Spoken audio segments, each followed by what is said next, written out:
Sudden గా కోపం వచ్చేస్తుంది. కోపం వచ్చేసి ఇక నేను ఏది చెప్పినా సరే తను చెప్పింది రైట్ అంటారు. అప్పటి వరకు బాగానే ఉంది. మళ్ళీ దాని తర్వాత 1-2 అవర్స్ తర్వాత షీల్ రియలైజ్ అప్పుడు ఇంత సీరియస్ కావాల్సింది కాదు, కానీ సీరియస్ అయినా అంటారు. అది నా మీద కావచ్చు, మా పిల్లల మీద కావచ్చు, ఈవెన్ మా స్టాఫ్ మీద కావచ్చు.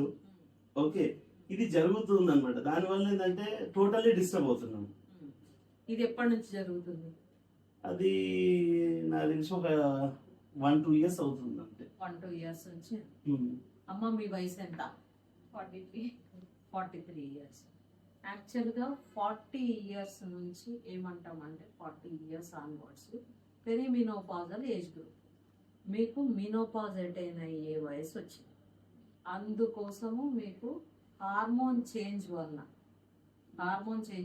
బాడీలో హార్మోన్ చేంజ్ అవుతుంది. అది అవటం వలన కోపం రావడము, ఇరిటేటింగ్గా ఉండటము, తర్వాత వీక్గా అనిపించడము, తర్వాత హార్ట్ ఫ్లెషెస్ రావడము, వేడిగా ఒళ్ళంతా వేడిగా అయిపోయినట్లుగా